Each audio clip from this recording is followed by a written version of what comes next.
Thank you, Drew, for that very inspirational speech. We're just gonna wait for some of our speakers to arrive.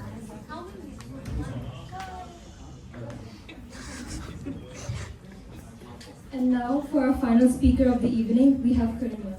Karunya adores public speaking. She chose self-doubt as her adversity to overcome because she thinks it is one of the only forms of adversity everybody experiences in their lives. Being a fairly confident person herself, she's always wanted to help bring change in people who are not. This is exactly what she hopes to achieve in her talk. It's the perfect way to wrap up tonight's theme. Let's give Karunya our full attention and a big round of applause.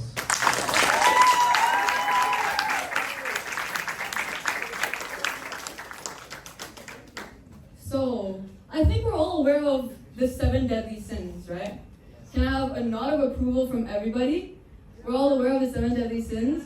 So, yeah, I'm very happy to see all the people. But I'm going to introduce to you the 8th deadly sin, which I personally think is the deadliest of them all. Self-doubt, right? So, self-doubt. Everybody has self-doubt. Everybody's felt self-doubt before. I personally think self-doubt is the deadliest sin. It's the deadliest adversity. And I also think self-doubt is the only adversity that everybody feels at least once in their lives. So, to kickstart my speech on self-doubt, I'd like to introduce you to 3 familiar names. Or if the names aren't familiar, maybe the faces will be. So, Marilyn Monroe, Natalie Portman, Jennifer Lopez. So, any fans here? Can I get a round of applause? Love to see that. So many fans. So, what do you think is the reason I've grouped these 3 women together? They all have short hair. They all have self-doubt. Ooh, okay, crack the code. Yeah, it's not the fact that they all have self-doubt. My bad. It's not the fact that they all have short hair. It's the fact that all 3 of them have opened up about having self-doubt and feeling the imposter syndrome in the workplace. So, self-doubt and the imposter syndrome. Self-doubt is just a commonly thrown around phrase, right? Everybody's probably felt self-doubt before. Everybody knows when they feel self-doubt. You feel the pit in your stomach and everything just goes blank, right? But the imposter syndrome, you probably don't know what the term means. You probably aren't as familiar with it because it's not as commonly thrown around as self-doubt is. But the imposter syndrome, to put as simply as possible, it's just a way to describe self-doubt. Let's say you failed a test.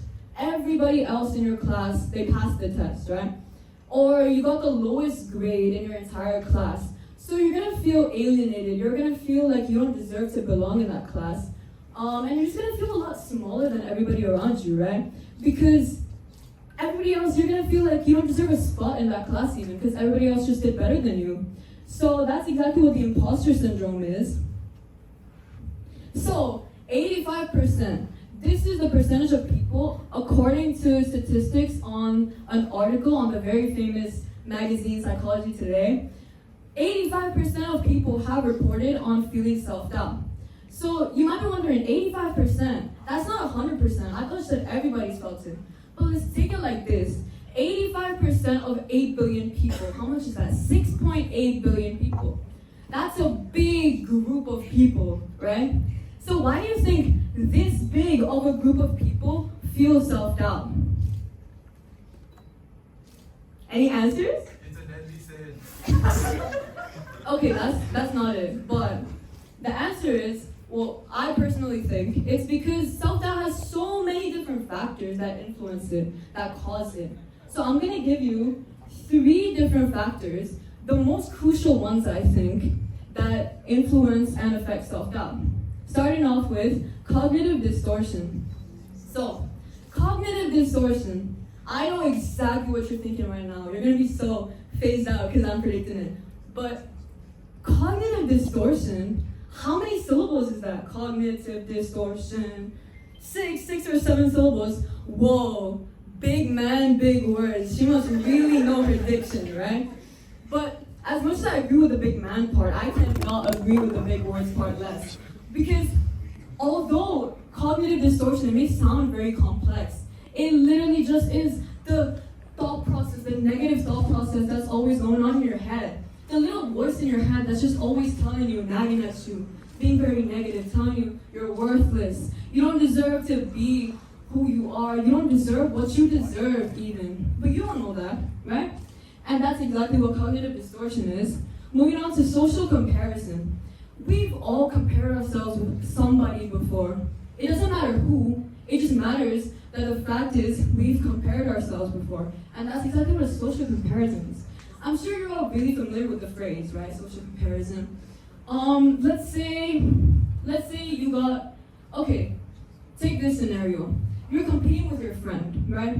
You're competing with your friend, you tell them, I'm gonna get a better grade than you next exam. Let's see, right?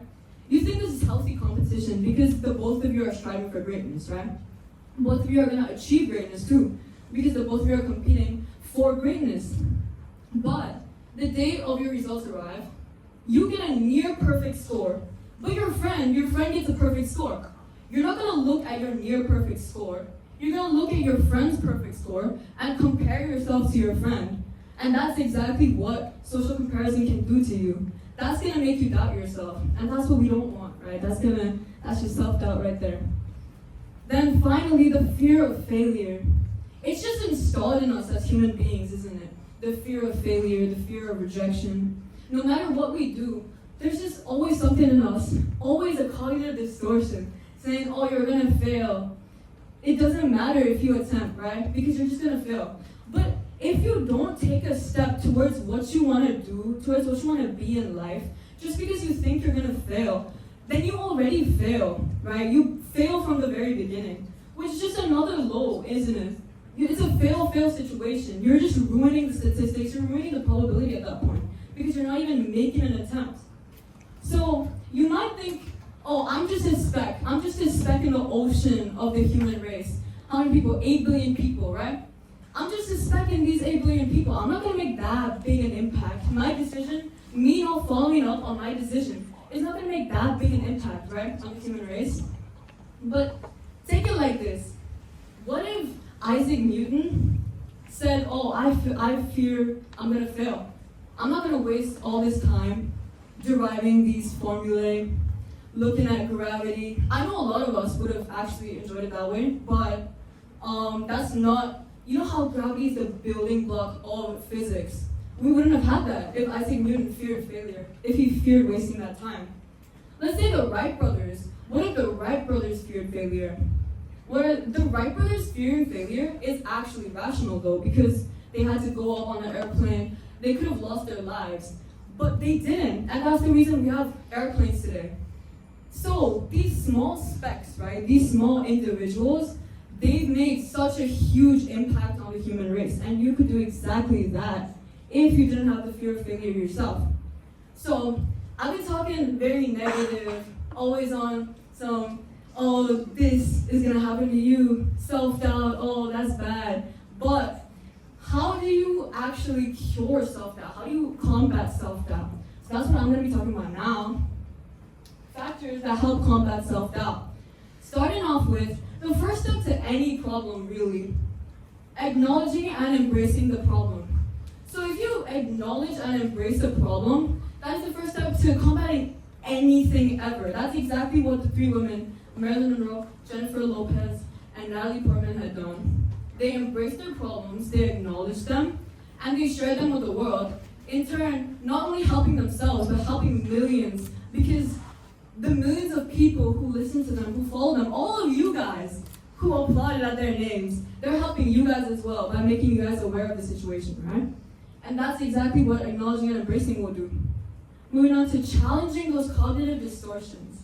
So, cognitive distortions, we just learned what that was, right? You can't say it's complex anymore. But what you need to do is challenge those cognitive distortions, challenge those negative thoughts. So when the voice in your head is nagging at you, telling you, oh, you can't do it, you're worthless, you look it dead in the eyes, and you gotta say, no, I can do it, and I will do it. Just do it, which brings us to the next one. Just do it. Now, 3 words, small phrase, just do it. Maybe you can add the exclamation point just for fun, right? Just do it, exclamation point. 3 words with such a big impact on people. Because this is the only 3 words that can command someone somebody to just do it. So I'm not saying make reckless decisions, make rash decisions that are gonna ruin your life. No. If you know that there's only gonna be beneficial outcomes, if you know it's a good opportunity, then just do it. If it's at hand's reach, just grab it. And that's exactly what I mean. 2 or so months ago, I was very indecisive, right? I asked my brother if I should sign up for a school event because I was scared I couldn't balance it around studying and, social stuff.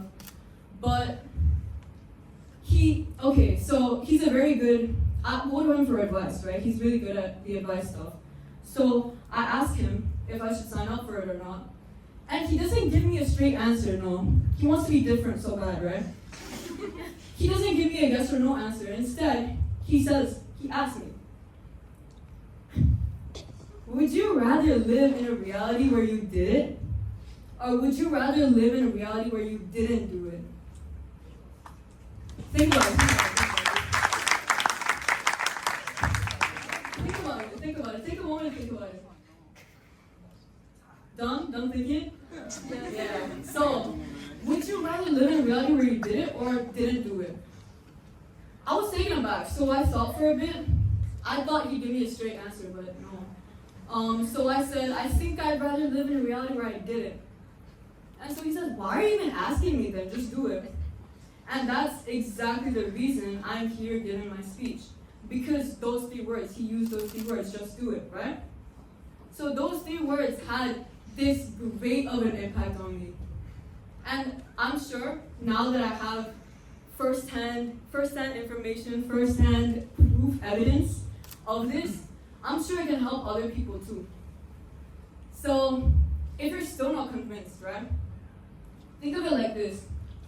There's somebody right now, the same age as you, in the same place in life as you, who wishes they had the same time as you and the same opportunities as you. So just do it. It doesn't matter if you're doing it scared. It doesn't matter if you're doing it happy. It doesn't matter if you're doing it confident. It doesn't matter if you're vulnerable, you feel vulnerable doing it, if you just do it. So if it's a good opportunity, just take it. Because at the end of the day, you took it and that's all that really matters. Thank you.